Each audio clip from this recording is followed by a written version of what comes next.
President Trump and Defense Secretary Pete Hegseth just made a major announcement about a new fighter jet coming to the U.S. Air Force. The initial cost to proceed with production is an estimated $20 billion.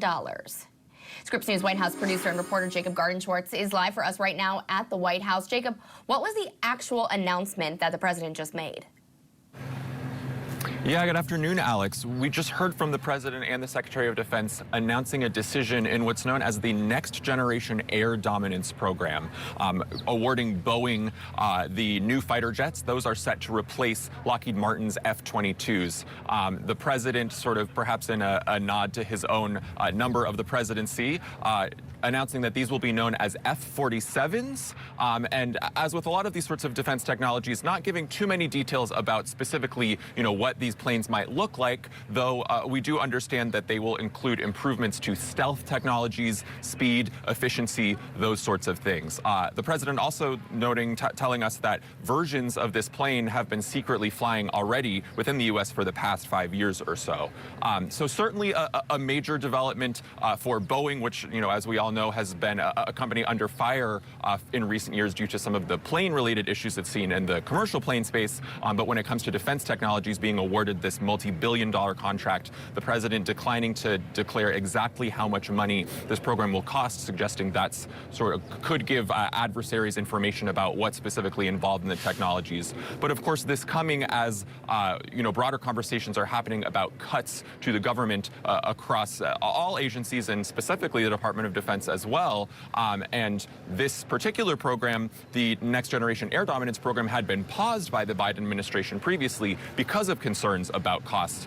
One estimate, this is from years ago in 2018, had pegged it to be about $300 million per plane. Certainly likely that cost has even increased since then. Again, we don't know the exact numbers, but the Trump administration not backing down when it comes to investments in this defense technology specifically. Alex? That we hear him speak, and he commented on a number of topics. So what stood out to you this time? Yeah, lots of news from the president. Anytime reporters are allowed into the Oval Office, chances are he will be making news in one way or another. And to me, what stood out is a storyline we've been following since the president took office, and especially yesterday when he made these major cuts to the Department of Education, directing his Secretary of Education to essentially wind down the agency as much as possible. The president today announcing that parts of the agency that will remain, things like student loans, civil rights investigation, things for students with disabilities, are being moved to other federal agencies. Take a listen to some of what he just said. I do want to say that I've decided that the SBA, the Small Business Administration, headed by Kelly Loeffler, is a terrific person, will handle all of the student loan portfolio. We have a portfolio that's very large, lots of loans, tens of thousands of loans, pretty complicated deal.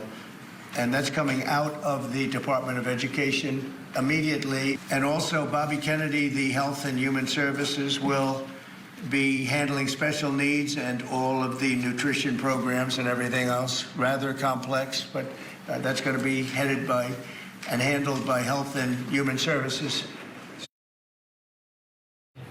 So the news there that those two big programs, the student loan programs that the Department of Education had been overseeing, will go to the Small Business Administration.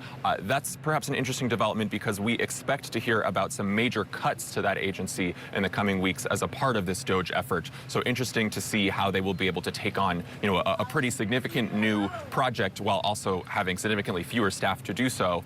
And then when it comes to HHS taking over, investigations and programs for students with disabilities, also notable given that Robert F. Kennedy Jr., the Secretary of Health, has come under fire for his previous comments linking vaccines to autism. So lots for us to keep track of, and we are following the developments as they come out here. There is a lot to follow with every single agency, but of course, particularly the dismantling of this one. White House producer and reporter Jacob Garden-Schwartz, thank you so much for your reporting.